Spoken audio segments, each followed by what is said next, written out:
दीदी मुझे कंग्रेचुलेशंस बोलो, मुझे फाइनली एक स्कूल से ऑफर आ गया है। ओह, मुबारक हो भाई। हाँ, बट ना मुझे एक चीज़ के लिए ना कन्फ्यूजन है, वो मेरे को बताओ, आपसे क्लैरिफाई करनी थी। बोलो। ये स्कूल ना मेरे से एक बॉन्ड साइन करवा रहा है। क्या बॉन्ड? अ, वो बॉन्ड कहता है कि मैं 3 साल तक जॉब नहीं छोड़ सकता ऑनबोर्डिंग के बाद, और अगर मैंने 3 साल से पहले रिज़ाइन किया या जॉब छोड़ी तो मुझे 3 महीने की सैलरी पे करनी पड़ेगी। और अगर वो तुम्हें निकालें तो? उसके बारे में तो कुछ नहीं लिखा दीदी बॉन्ड में। लिखा ये है कि स्कूल मुझे किसी भी टाइम निकाल सकता है देन और बिना नोटिस पीरियड के निकाल फिर देगा। तो मान के चलो कि वो ऐसा करेगा। दूसरी बात है, 3 साल तक यू विल बी स्टक। 3 साल में अगर उन्होंने वही। तुम्हारी सैलरी रिड्यूस कर दी, उसका कोई मेंशन नहीं कर रहे। 3 साल में अगर उन्होंने तुम्हें निकाल दिया तो वो आउटराइटली निकाल सकते हैं, या तो तुम ये क्लॉज रेक्टिफाई कराओ कि भाई अगर it should be on same on either side. अगर मेरे लिए 3 साल का मैंडेटरी है तो आपके लिए भी होना चाहिए। वही ना अगर दीदी, मुझे 3 महीने का नोटिस देना है तो आपको भी देना पड़ेगा। और इसलिए अगर मैं ऐसा थोड़ा नहीं सा है, ना एप्रीहेंसिव हो रहा था। Don't fall for it. Then 100% it's a trap, क्योंकि अच्छा। इसका मतलब उसकी ऑनेस्ट डीलिंग्स नहीं है स्कूल की। Look for something else.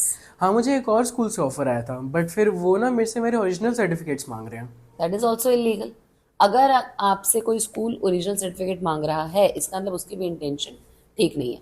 मैं तुम्हें बताऊं, राइट स्कूलर्स जो आपको प्रॉपर अपॉइंटमेंट लेटर दे, जिसमें आपका ग्रेड पे मेंशन हो, आपका notice period should be same on both the parties, जिसमें आपकी पोस्ट मेंशन हो क्लैरिटी के साथ, आपका सैलरी स्ट्रक्चर मेंशन हो, आपको क्या क्या बेनिफिट्स मिलने हैं।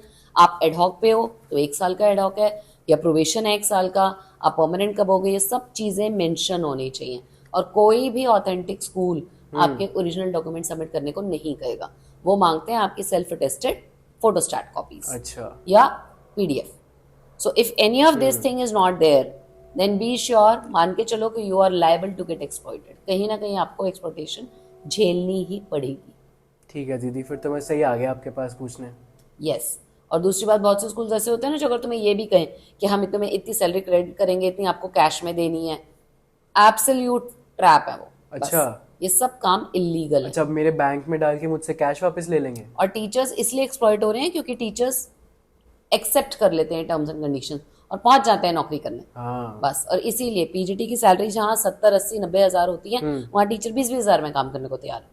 तो जब बताओ। ऐसे आप अपने आप को इतनी जल्दी आगे ऑफर कर दोगे सारी एक्सप्लॉइटेशन के लिए, तो ऑब्वियसली वे टीचिंग प्रोफेशन को क्या ही को लोग क्या ब्लेम कर रहे हैं ना। आप खुद ही तो एक्सप्लॉइटेशन के लिए सर्व कर रहे हो खुद को। और इन एनी केस दीदी, आई थिंक अपॉइंटमेंट लेटर तो ध्यान से ही पढ़ना चाहिए। बिल्कुल अपॉइंटमेंट लेटर ध्यान से पढ़ो, और कोई भी क्लॉज तुम्हें ऐसा लगता है कि भाई ये ठीक नहीं है, तो वॉइस अगेंस्ट इट। क्योंकि जब आप जॉब में नहीं हो तब वॉइस नहीं कर पा रहे हो, तो जॉब में घुसने के बाद तो आप बिल्कुल वॉइस नहीं कर पाओगे।